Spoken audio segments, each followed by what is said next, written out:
Hello everyone, Eric Watson here, freelance writer, player of games, writer of words, recorder of videos, and a tabletop role-playing aficionado. Welcome to the Thursday edition of my bi-weekly behind-the-scenes DM-only live stream Crafting the Deep, which I build right in prep for our next session of Call from the Deep. For playing characters Gottwald, Max, Sabra, or Twirl, the stream is not meant for you to be full of spoilers, but for the rest of you, welcome. We stream our D&D sessions live on YouTube every Friday. You can join our official Discord server with an invite link in the description below. If you'd like to support the channel, please check out patreon.com/Rogue Watson. For our campaign, we use Roll20 for streaming. I use OBS Studio. I wasn't sure if I was going to do a crafting stream on Monday still, so just in case this is the last crafting stream before the Christmas holiday, I am adorned with a Santa hat, which I think is fitted for a child, so it's not quite going all the way down my head. I'm not going to make any fat head jokes or anything. So yeah, it's not... I also just have big poofy hair, which is both a blessing and a curse. So hats are typically a no-go for me, but on the other hand, I don't have the hair loss problems that a lot of dudes have. All right, so we're going to talk about Call from the Deep, and I have had an epiphany. The epiphany is the following. The map art for this section does not actually connect this death tunnel trap airlock thing to any part of the map, so it's kind of free floating in space, which means I could technically put it wherever I want in the context of this part of the dungeon, which is the one they're in right now, which means I could have them enter the submerged part of the dungeon anywhere, because this whole time I've been trying to tie myself into knots, coming up with like, all right, I need to motivate them to go east, even though their thing is going to point them to northeast. That's going to be their next way to go. They're going to see this big area in the middle. Do I put like force fields up and kind of block it and all of that? And then I literally went to bed last night. For some reason I was thinking about this, and I was like, you know what? I can put the entrance to this thing anywhere I fucking want. And it may not line up perfectly, but who's going to care? Because you could just have this tunnel. I don't know. I'm not concerned about that kind of accuracy, I guess. And I thought, well, there's this whole space up here on the map in room 38 that's literally north of where they are. And it might make sense for them to keep venturing up there, and then I could just put the entrance to this tunnel airlock thing that leads to where I want them to go up there. And I could have a cool action cinematic moment, perhaps, where they take out the first brain and the boss is like, there you are, whatever, and tries to lock down Toro and then sends some waves of enemies, and I can actually have the enemies coming from like both sides, and perhaps have like an initial wave and do like a traditional fight, but then like maybe even tease the fact that there's more like creatures coming at them, and they're like, okay, we gotta keep moving, because it's hard to force the party to do anything, right? Like you can heavily motivate them, but it's the classic like you can lead a horse to water kind of situation that DMs always struggle with. You can put on giant neon glowing signs and you can't technically force the players to go down there, but I think that might be a fun opportunity to maybe have one of those action piece set moments where it's like, oh man, there's all these dudes coming, we need to actually like fall back and regroup, and if I specifically have them coming from these two tunnel areas, as if they're coming from the central chamber, which is where the main force of the mind flayers are, then the party may flee up to the area where they're really not, and instead they just rely on the natural like nastiness of a submerged ancient elven ruined dungeon to kind of ward off and protect the few brains that they put in there. So that was my idea. I'm curious what you all think about that. Like, so basically, why not just move this whole entrance basically to up here? I do need to make sure they don't already see it, so I don't kind of retroactively add something.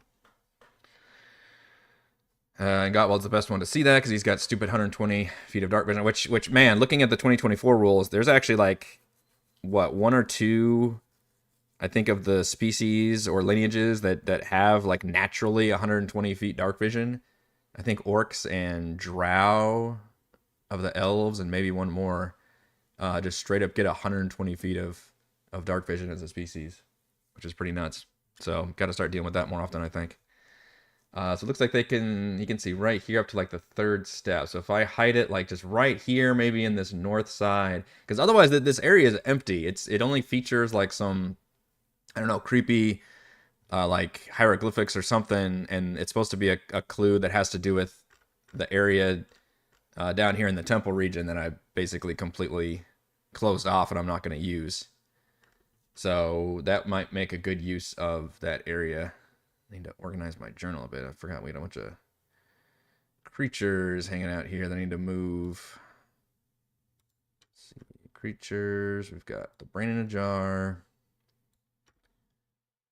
Sacred statue, which I still need to work on that boss fight. I still love that idea of the Eidolon and the statue being kind of a possible social encounter, but leaning towards a combat encounter for the access to the second brain. But it needs to be rebalanced because the one statue is just an insane stat block, and I think it'd be more fun to do multiple statues.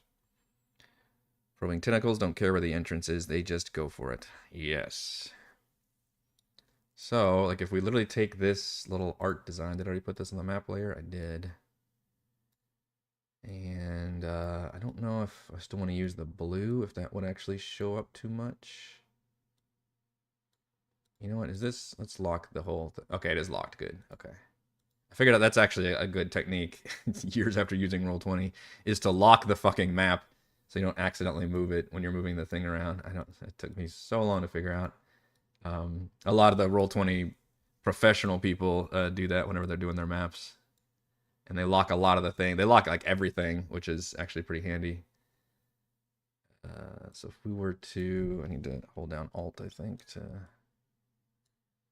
maybe put that here. Yeah, that's okay. You can see there what he can see right there. So maybe we move it instead to like here. And then we keep this as the art. So it kind of looks like that. And then the dynamic lighting lets you see. Okay, I'm actually back a little bit more. Okay, I think that's going to look pretty good. And there's actually already a light source there as well. So if you were to go north, then you see this kind of mysterious blue. Might want to move the blue over a little bit, angle it left, but I hope that gives off what I'm trying to do here. I guess I could actually have it glow with blue light. I haven't thought about that either. Maybe not. Yeah, let's actually shorten the damn thing. Yeah, could I have it actually glow? Because it can emit light. And can I color the light? I thought you could color the light somehow. Light color, there it is. Okay, so if we do like a dark, I can't do it too much though because it would, let's do like just 5 feet. 5 feet of that blue. Nah, that kind of shows up. Hoping it wouldn't show up already. Well, maybe I can get away with that, a little retroactive. You see like a blue light.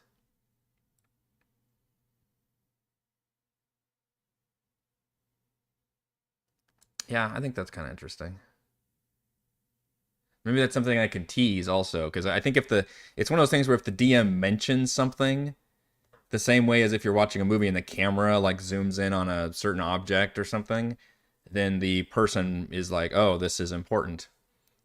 So if the DM specifically calls out some kind of certain, object in the room or item, whatever, that would be otherwise innocuous, then the players might be like, okay, so if I'm like, oh, you see a soft blue glow emanating from this northern path, I'd be like, oh, okay, that's important for some reason.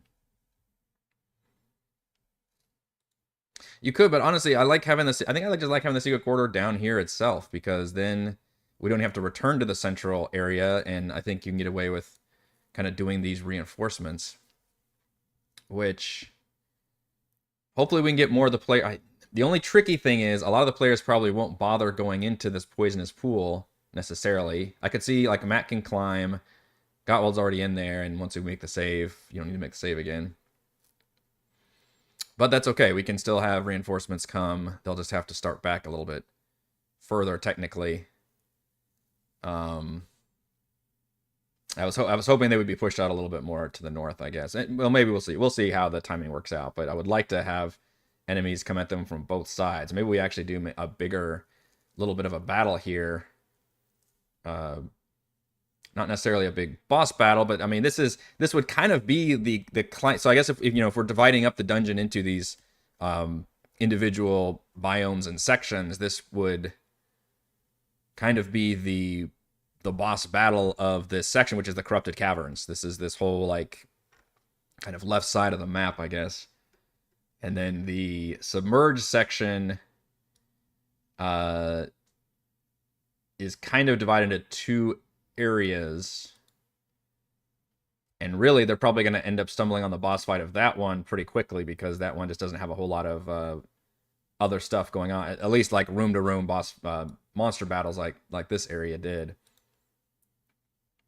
Which we'll talk more about that in a second. All right, so I still like the idea of throwing another Uchulan at them, because that was such a interesting creature that really threw Gottwald for fits, and one of them got banished, so I feel like, I guess if I was smart enough, I would have left that one as like, oh no, you're still concentrating while it's being banished, and now we start the next session, but I kind of already said we wrapped it up and we got rid of it, so I'm still generally okay with that, I think, because they can deal a lot of damage if they have everybody prepared. But we can throw another Uchulan at them. Maybe that one will come from this side, so it can quickly like dip into the water. And then I'm using these Sawagan hybrid guys as kind of the shock troops at this point. So it's their like final form of their minions, which is finally perfecting all the mutations and experimentation they've done. They've taken the base Sawagan creature and then elevated it to where it's attached to the colony, and it's got some minor like psychic abilities, and it wields like the special mind blade powers, and they can create them at a pretty good clip. So not quite like the Draconians or anything, but I like that idea of like the enemy, like the reason for the enemy's success is because they've figured out a way to create these pretty powerful, or the Uruk-hai from Lord of the Rings, I guess would be the classic example, right? So it's like the fact that the enemy has a way of manufacturing a powerful army of shock troops. So this is like the Uruk-hai of the Mind Flayer army, I guess, are these cool Sawagan Illithid hybrid creatures. So we can use a bunch of those, and then we still could use these aquatic trolls also as maybe just, we could just call them big mutant brutes, but you and I know that they're just the troll stat block, which is still a pretty solid stat block for somebody. The only problem is they have no range attacks whatsoever, which is fine. I think that's totally fine that some creatures are just melee brutes. It does have 3 attacks, AC of 15, and average hit points of 84. I mean, that's pretty damn strong. It's just it's a troll that has a swim speed, and that's the other big thing about all the creatures the Mind Flayers want to use is they've decided to be like, look, let's take advantage of the fact that we have the Kraken and we have all this undersea, I don't know, infrastructure, and that's whatever our hierarchy is now based on. So all of these creatures are going to be amphibious specifically, and we can launch all these attacks from the water, and that's something that the world at large is just not able to defend as well. So maybe we'll have, so in other words, maybe I'll just combine all this into one big battle, with the caveat that I don't necessarily mean for the players to just fight this to the end. They can retreat up to the north, but it could be a case where they start fighting it, and then I keep adding new enemies to it, to where they're like, all right, we need to fucking like get out of here. So currently they can see, let's see, Salbra's the furthest back. It looks like right there. If I can motivate them to move further north, I will. Otherwise, we'll have to start the reinforcements back here. So I'm going to move these. So I don't think I can, the way I'll use The actual boss is the same way I did it before, with just targeting Twirl with the charisma save, and then if he fails, I can then use one of his legendary actions here. And then probably wait till after combat begins, but either he can end his concentration on a spell, which would be huge if if Twirl banishes somebody, for example. That would be an awesome effect. That would be, 44 psychic damage and ends the concentration. I guess I'm not sure if it should be a thing where he's always linked. Let's see, how does it make it? Elder target, psychic link. Okay, this one actually breaks. Oh no, yeah, they're still linked together. Okay, one of them is a sever, a psychic link, technically. Ends the link and causes a creature have disadvantage on basically everything. So I don't know if it would be an ongoing effect. They would have to make the save every turn. Or if, like, once you make the save, you no longer have to worry about it. And if you fail the first time, can the Kraken just keep on doing these effects, basically? Which is probably how I would angle it. But if you're able to make the save, then you're able to keep him at bay, which is a DC 18, although Twirl also has like a +9 to charisma. And the reason I'm specifically only targeting Twirl is because he literally is a worshiper of the Fathomless, so that has kind of a unique relationship right there. If the party was actually fighting this creature traditionally, to where the creature would have to be able to probably see somebody or at least be somewhat closer, then I would be able to target, I think, multiple people. Although it does say perceives with its creature sense trait, which is only a creature within 5 miles can it do a psychic link. So I guess I could branch out. There's one incapacitated creature can perceive with. That's the other thing. I guess I'm not worried about the incapacitation part of it with Twirl. So maybe that's the rule I'm taking, is it doesn't have to be incapacitated if it's Twirl, because Twirl already has that relationship with the Elder Brain. So otherwise, the Elder Brain would technically have to do its Mind Blast attack first to incapacitate them, and then it would be able to do that would open up the Psychic Link, I guess, which I would do as a legendary action and not as an action. So it would be able to do the Psychic Link, and then if it does that, then it gets off the legendary actions.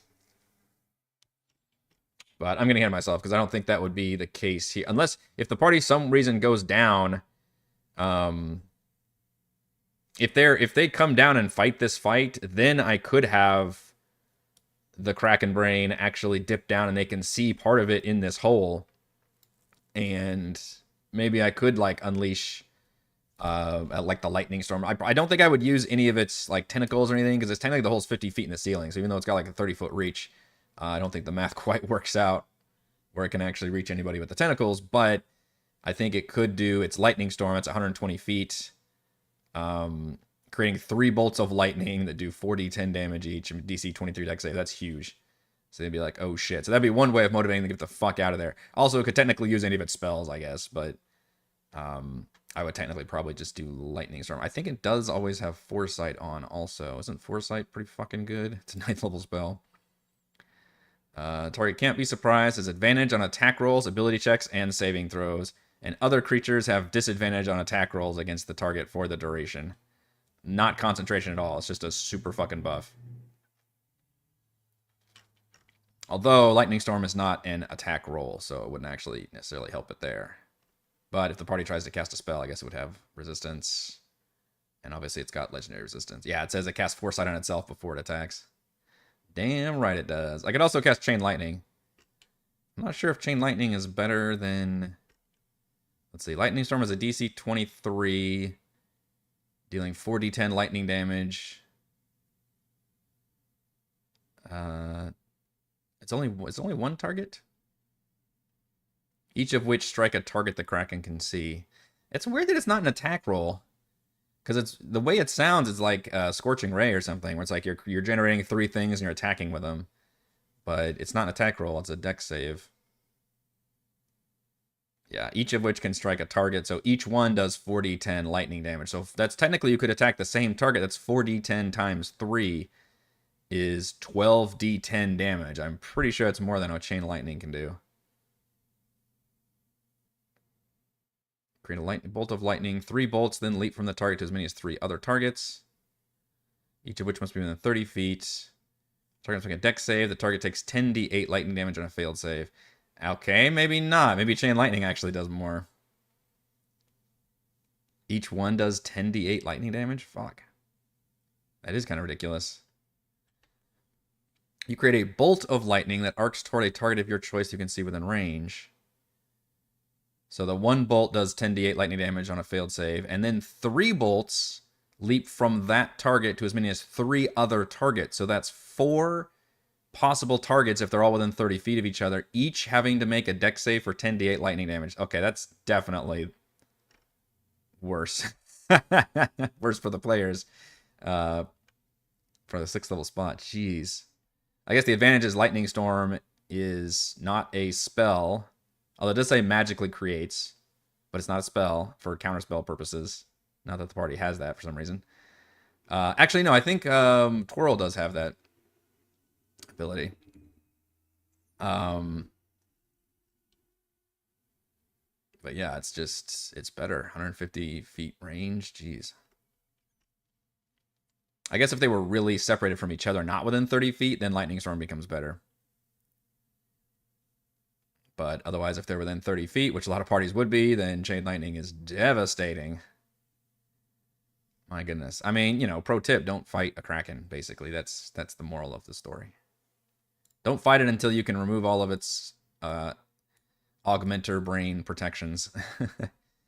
All right, so we've got a army of 4 of these guys, plus this aquatic troll, which we're calling a scrag. I don't know if I should just name it something differently. I almost wish I had a troll that had the, no, I don't, because all the ones that have the Mind Flayer look about them also have psychic abilities, and this thing doesn't. It's just a giant mutant thing. So that'll be the force down here, but then I should have like more of these creatures that I can copy and paste as I need to. Because I like the idea of the party going like, oh man, they're like sending wave after wave of people in here. We gotta escape. And then from here, you would have a similar force, but it would be a new Chulon instead of the troll, and then the Chulon can jump in the water and be immune to all that. Those guys will be over here. And these guys do have ranged attacks, so they can just stay back and fire off their Mind Sliver spells.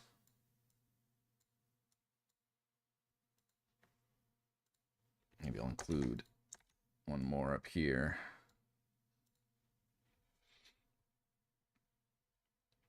Don't hit Borgus. Man, poor Borgus. It's really insane that Borgus has survived this long. It does help that they upgraded him, gave him a magic armor, gave him magic items, so he's got an AC of 18 with magic resistance. But I have not upscaled his hit points. He has 40 hit points, and I do have him take damage. Now, if he goes down, he will be able to make death saves, because we all love Borgus, and I think important NPCs should make death saves. But yeah, I don't know what the over-under is on Borgus actually survive. He's been with the party for so long.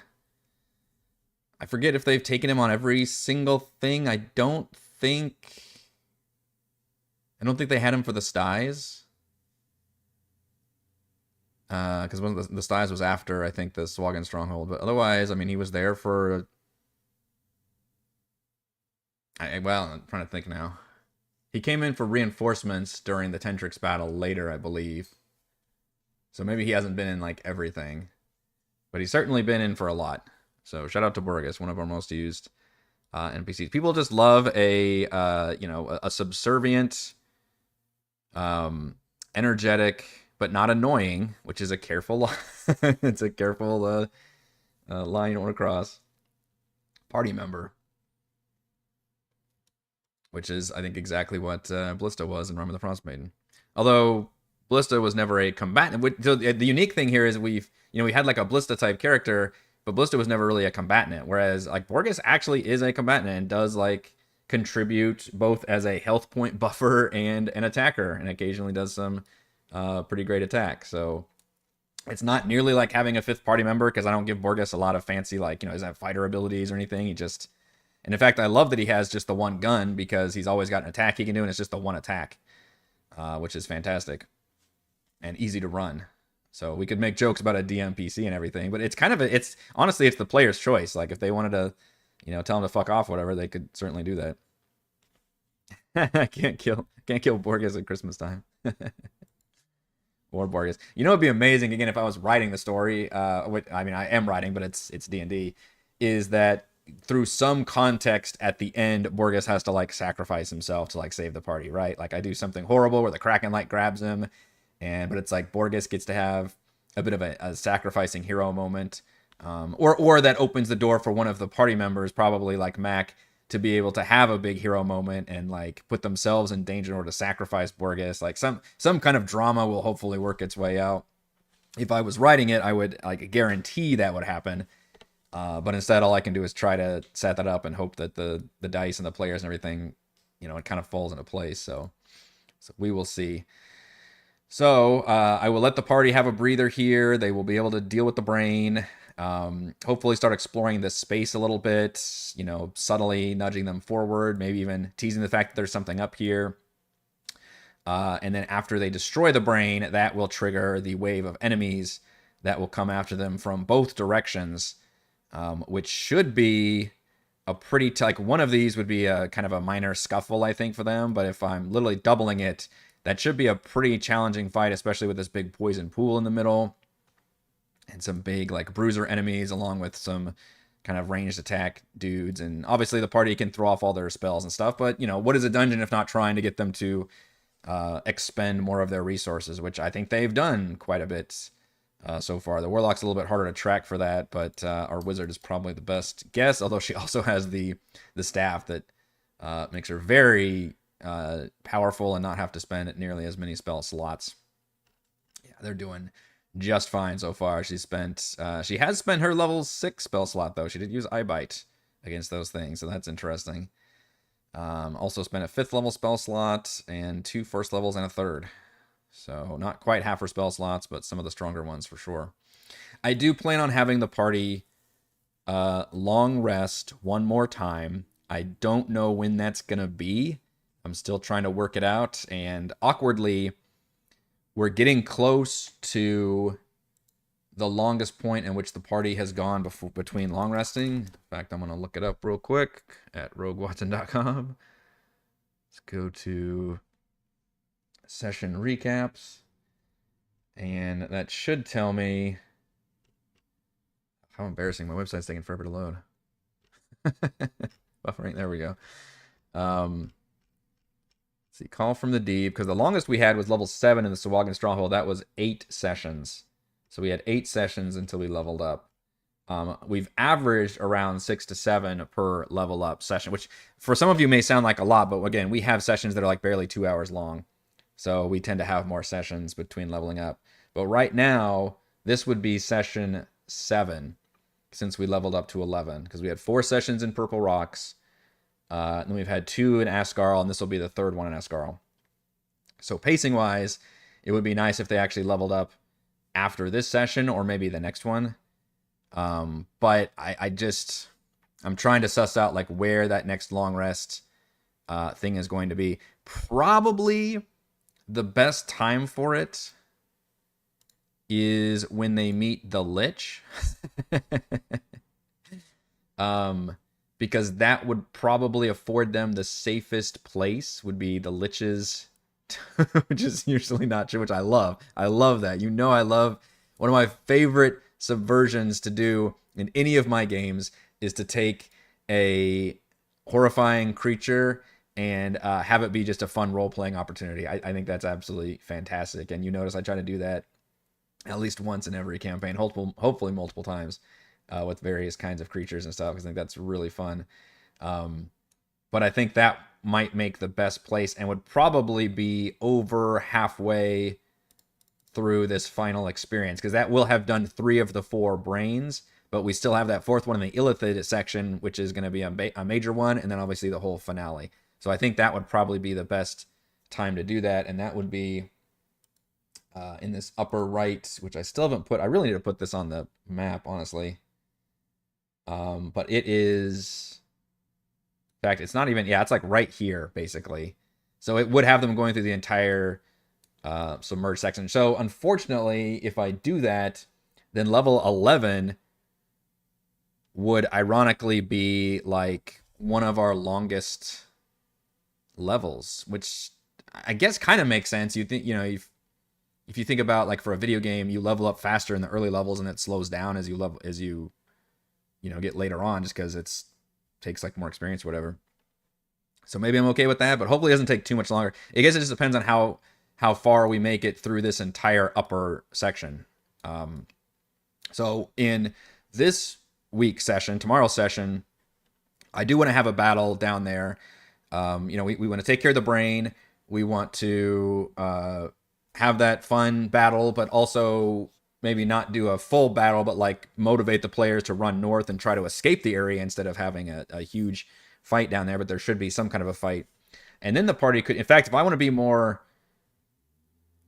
I could even do a thing where I move where it pops out of, because there's no connection, where this thing is right here. So I could even have them pop out of like, one of these areas if I want to actually like look at the map and be like, oh yeah, you're actually up here a little bit and pointing out of that section. So it makes more sense to have you pop out on this side. That might be more interesting. In fact, I can look at the old map to see.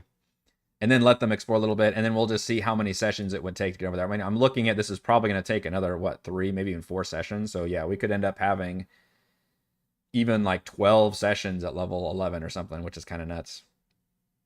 And again, I have no idea how long this whole dungeon thing is going to take. It feels weird because we're in the final area, but looking at it, it's like, yeah, there's a lot going on though, and that's even with me trimming off. Remember, I've trimmed off quite a bit from this area. I trimmed off that whole lower left section, and I've trimmed off the second level of the illithid layer, and I'm even considering trimming off the entire central dome, or at the very least reducing it to where it's only going to be like the final like brain thing in the middle and not the big like circular gauntlet of section, because there's already a lot going on here.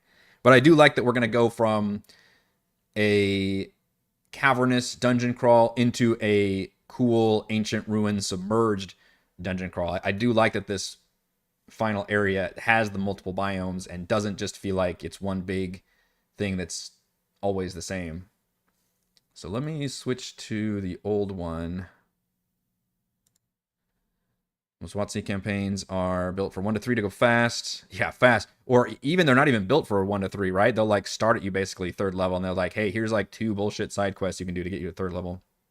Which I appreciate that the 2024 book, by the way, says like, look, if you've played any D&D before, just start at 3rd level. Like fucking don't worry about the first 2. They're basically like tutorial starter levels that are useful for new players, but if you know what you're doing, just start at 3rd level, get your subclass, and away we go. Like, yes, I agree with that. Because if you notice, my last 2 campaigns, I believe we started at 2nd level. And you can bet your ass any future campaigns I start, unless I'm specifically running it for new players for some reason, I would start at 3rd level.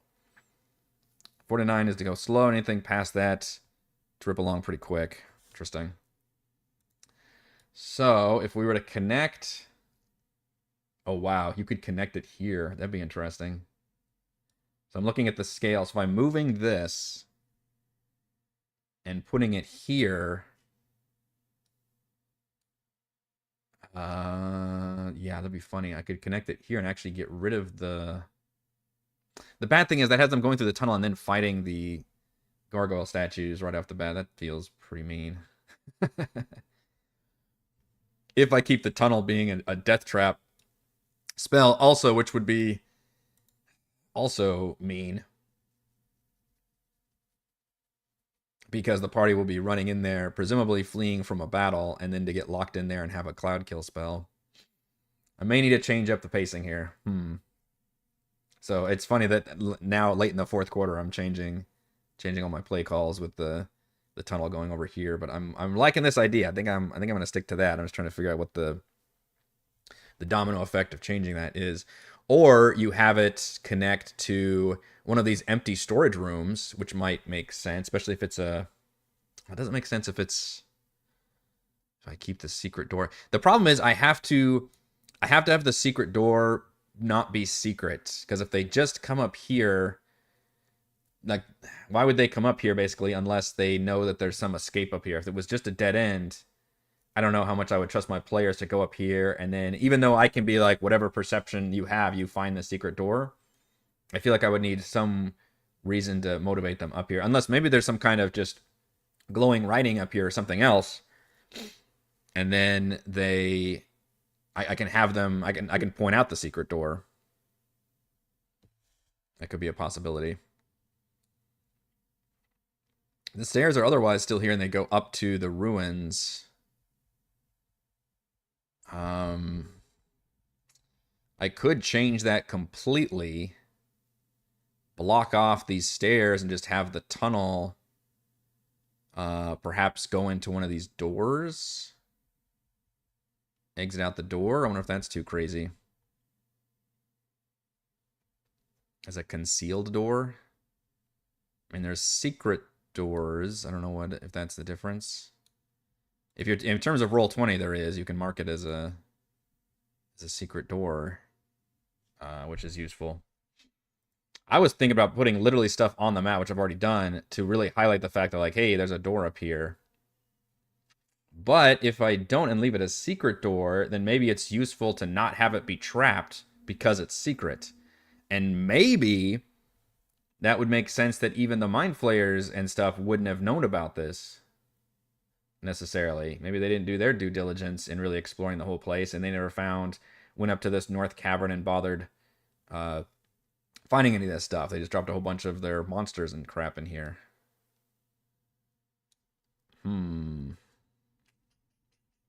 Interesting. Maybe we could do something more interesting with the tunnel then. What was this tunnel initially?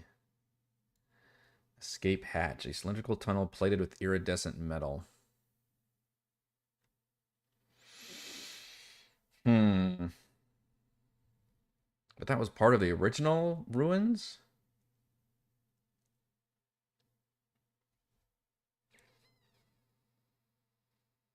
What was the whirlpool trap again? Can we use that here? I know I didn't want to use that whirlpool trap in area 26. I wanted to keep the puzzle thing.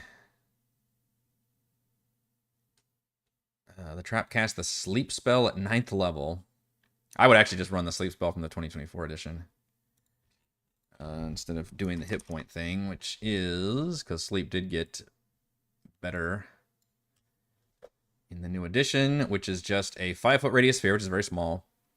Must make a whiz save or become incapacitated. Then they get to make another. It's kind of similar to, I guess, the petrification process, right? Which you make the save, you fail, and you become restrained. And if you save again, or if you fail again, then you become petrified. It's kind of similar here, where if you fail the initial sleep, you become incapacitated. And then if you fail a second save, you then become unconscious. And at that point, you have the familiar condition where you do not wake up for a solid minute until you take damage or someone uses an action to slap the shit out of you awake. Although elves automatically succeed on saves against the spell, which is pretty helpful. I don't know how many DMs would try to employ sleep, but there you go. Useful for being an elf. So this one, it would cast sleep, and then a whirlpool effect happens. I don't know if I like that. No, whirlpool wouldn't make sense here, because it's a escape hatch tunnel.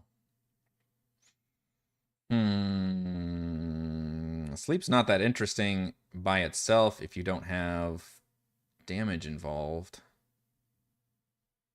Right?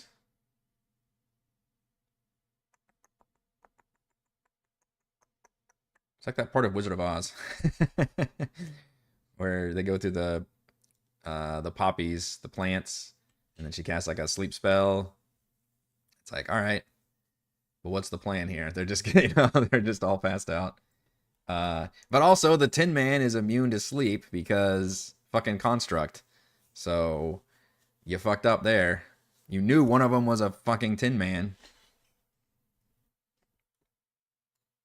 Not the smart Elphaba from Wicked. Alright, so the Whirlpool one's probably out. The original one is that it casts Cloud Kill at 9th level throughout the corridor if they step on a certain pressure plate, which you can technically notice with a perception score of 20 or higher. I guess you could do a 1-2 punch and have it cast Sleep first and then have it do some kind of nasty spell, gas spell, which there's already a gas trap option in the Illithid layer, which is a little better. DC 20 con save, taking 4d10 poison damage on a failed save or half as much on a successful save. But if I'm going with the idea that even the Mind Flayers don't know about this area, then it makes sense that it wouldn't have their gas trap stuff in there.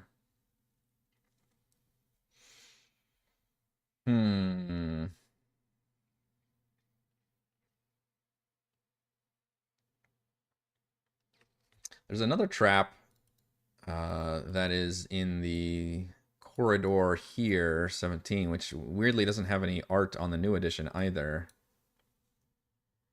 Reverse gravity trap. I don't know, it's a pretty small tunnel. I don't know how interesting that is.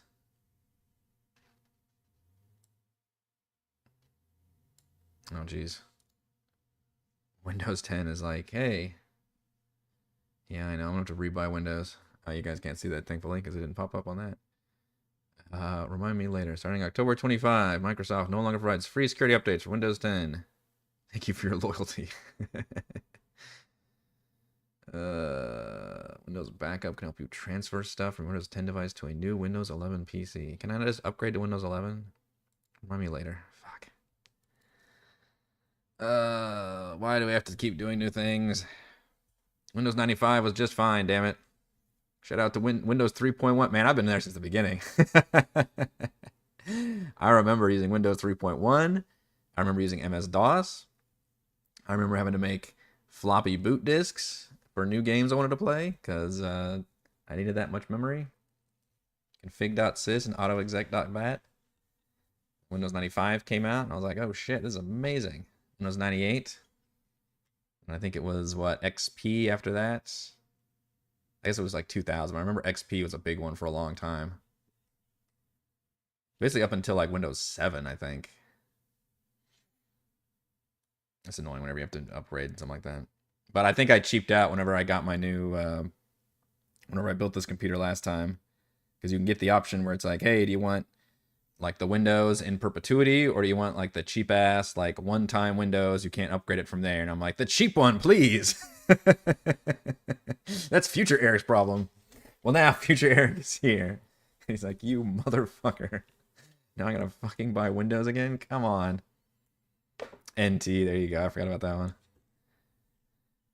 Yeah, so I've always been the PC win. I've never done Linux, and I've never done Mac. I do have an iPad. I had an iPhone for a while, and I switched to Android for years now.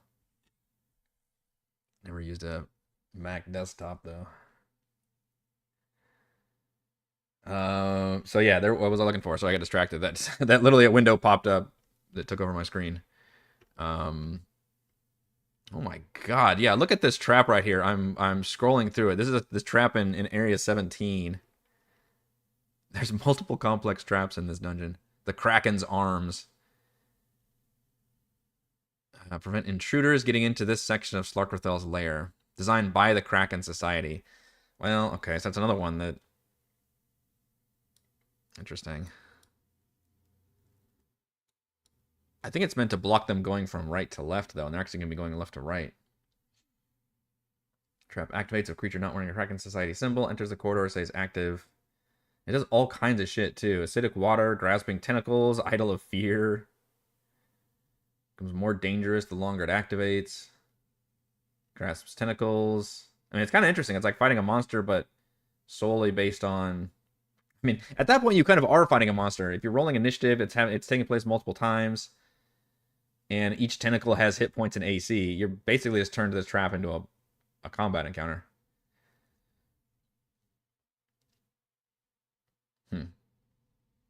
A combat encounter that you can dispel. Alright, well, that's also not necessarily what I'm looking for.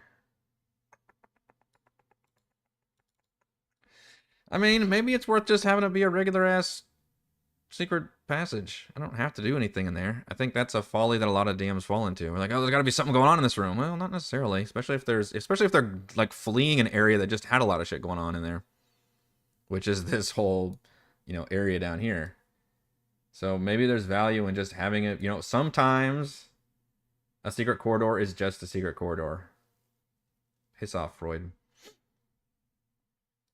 And it can empty out. But I could change it to where it empties out into one of these side rooms over here, which I think that these 29 rooms are just empty armories. A fake trap. You know what I could do is have a trap have already been sprung long ago.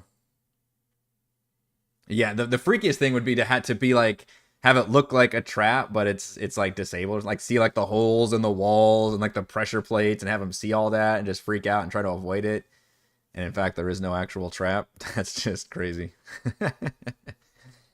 And just laugh to ourselves as the party tries their best to avoid said thing, even though it's long since been, drained of its. Because maybe somebody triggered it long ago, or maybe the water like flooded it. And now it's just not used anymore. Because you could even argue the fact that this whole thing wasn't underwater initially, I think, and it all got sunk underwater. I think is how it were. Maybe was it always underwater? I don't fucking remember now.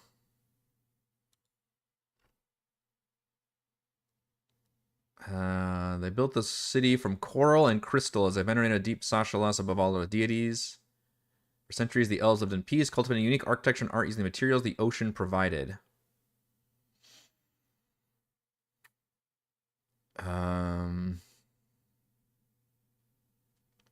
Security of the shrines kept from entering the most holy temple and subterranean layer of the city by flooding the chambers with seawater. Okay, so it wasn't underwater. Over the next century, the ruins of Ascarle were claimed by the northern ice, which fractured the city, earth beneath the city, dragging it into the ocean as the glacier melted. Okay.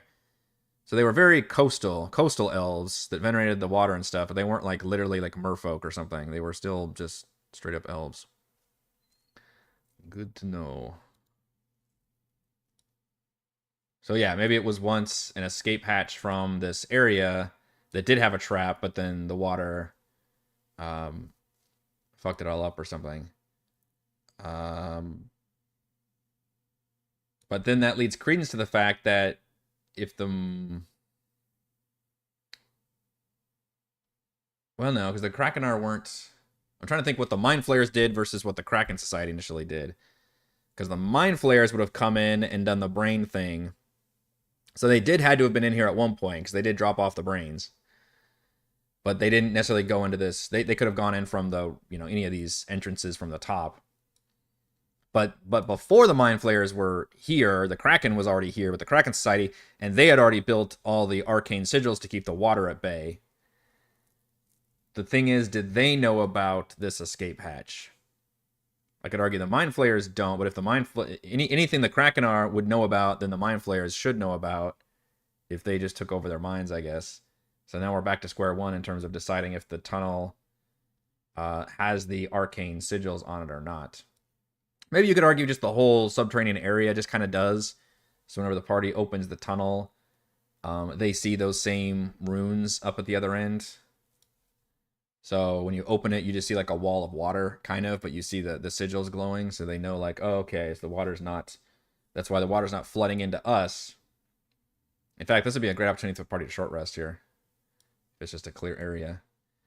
But then you could have them just pop out any of these little side rooms. Yeah, these storerooms are empty.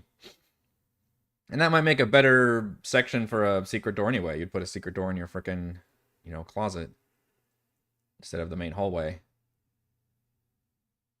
So yeah, why don't we just have them pop out over here, and then they have to explore a little bit more before they find where they need to go. In fact, they can check it again, check where the brain is once they make it to here, and I can inform them that it's about 100 feet northeast. So they're going to go up here and be like, well, crap, we don't have anything up here. We got to go around, I guess. Although there is actually a secret door I could let them find. And that actually... So now we're suddenly using this part of the map a little bit more. As well as exploring this staircase that goes up. which may be their first taste of the ruins.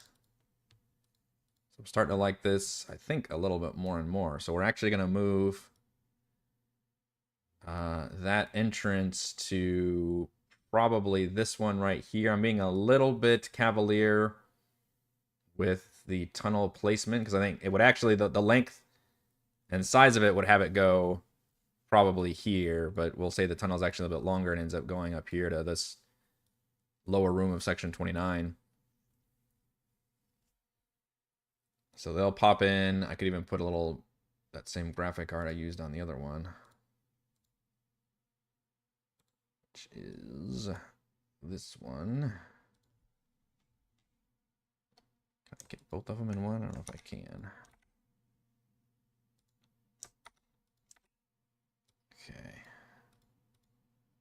So I'll get both of those. Copy, and we'll paste.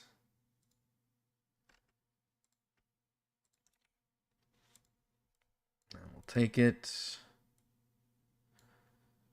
And maybe it, whoops, I fucked that up. What am I doing? Shit, I can't grab it. There. I don't want it to be glowing that much, though. Little bit of glow, little glow. Doesn't need to be that big. Maybe I should make it smaller.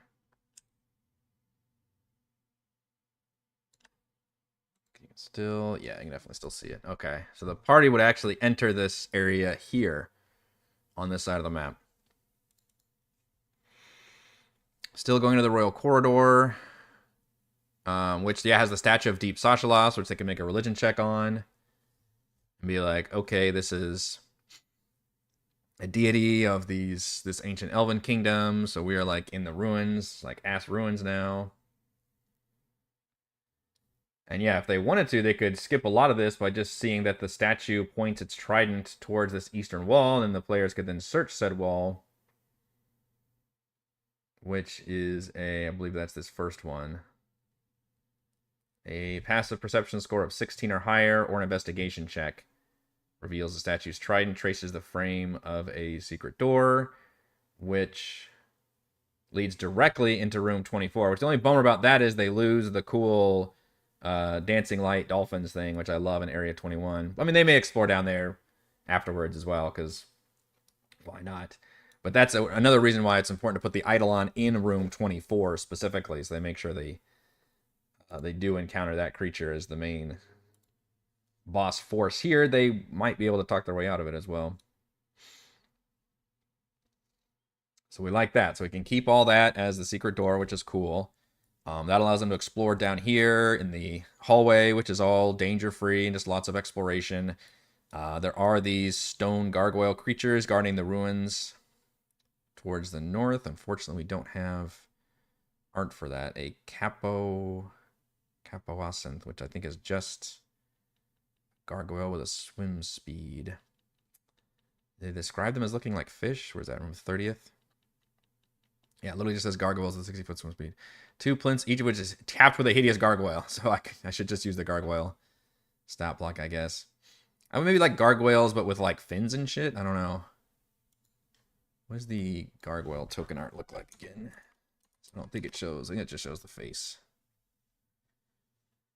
Yeah, I think that works. Can we just drag gargoyle onto here?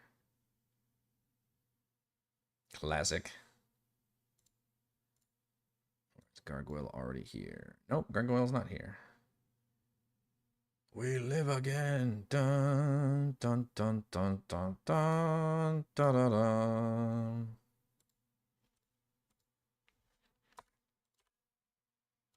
Amazing animated show back in the mid-90s, I want to say. One of the perks to Disney Plus. They are all on Disney Plus now. Yeah, we'll just use that same art. That's fine. Actually, we'll move them off of the art. Roll 4 hit points. Both got the same, 53. Alright, so there's technically monsters there. And then then, so we'll get rid of the alcove secret in 28, and then everything else is basically the same that we were talking about, which is the... So the only issue I run into, again, that I've been worried about is the fact that room 21 also has one of those giant holes, and especially if they do fight the Kraken or see the Kraken coming out of one of those holes, they'll be noping immediately out of this whole area, afraid of the Kraken coming in at them, which is a concern for sure. And it would make sense that the Kraken would be able to pop in during all these times, but like, again, pacing wise,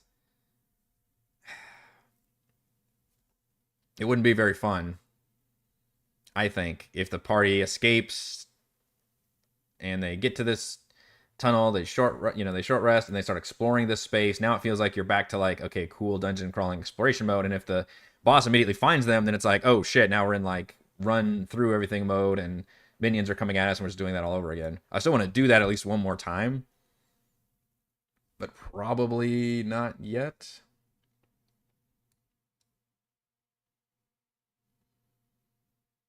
But it gets tricky because there's so much. It's tricky with all the access, I guess, that the Kraken does have between the ruins above and the dungeons below. As above, so below. The other option is I could just eliminate this circle somehow, find some map art, or try to scrub this or something. Or just say, like, well, the Kraken's not there for some reason. Maybe that's too anticlimactic, I don't know. I think we looked at a lot of this information last time, though, where I liked the puzzle system in 26. I'm going to get rid of the trap, the whirlpool trap that felt excessive.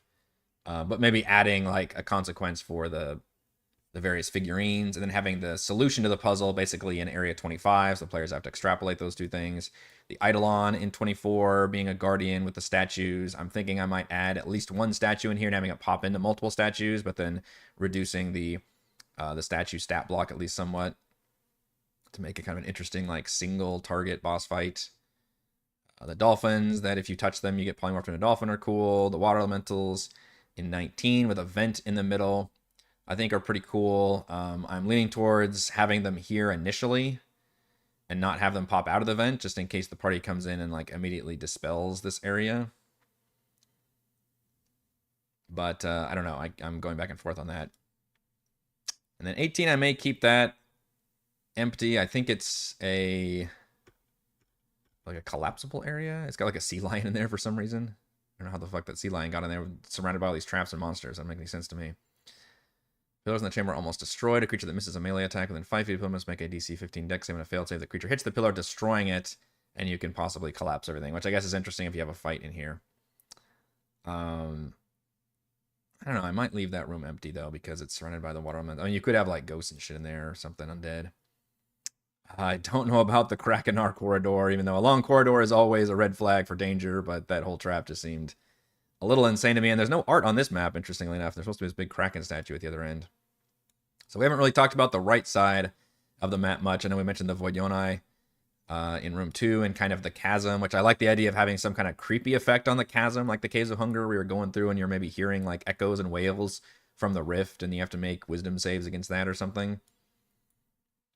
But it'll be entirely up to the party whether they want to take the north path or the south path to go from left to right, because once they take out this brain, they'll know that the next one is, I think I said about 350 feet southeast.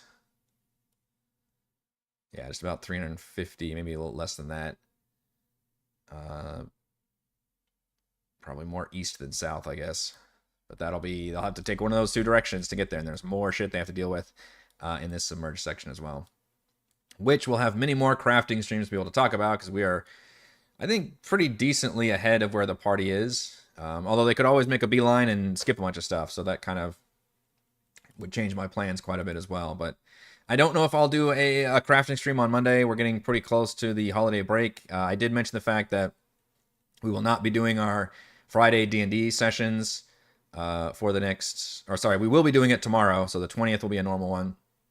But then we will take a break on the 27th and the 3rd, and we'll resume on the 10th, and same goes for like patron stuff. That won't resume until January, and then crafting streams, as I mentioned. I may do one the evening of the 23rd. I may not. I'll get back to you on that. And then most likely I will not do probably any live streams the week of the actual 30th as well. Holidays, it is here. Man, this month is going by so fast too. My goodness. So yeah, that'll do it for this Crafting the Deep. If you enjoy my content as always, please check out patreon.com/Rogue Watson. Shouts to Planet Patrons, Joe, Will, Thomas, Dan, Brandon, Zen, Sarah, Eclectic, Roleplay, Roll, Christopher, Corey, Big Nut, John F, John L, Nathan, Excellent, Counselor, Andrew, The Reldon, Stephanie, Jason, Amon, Lippy, Spuds, Warden, Harold, Unimona, LLC, Tom, They're Eating the Dogs, Caleb, Marcus, Howard, and Snuggy, and Gold Patrons, RPG, Papercrafts, Pretty Boy, and Yuma, Lizard Lounge, Jerome, Nathan, Fazak, Torres, Scott, Ruffus, Jerry, Glenn, and Mark. Thank you all very much for your support. I will see you for D&D tomorrow.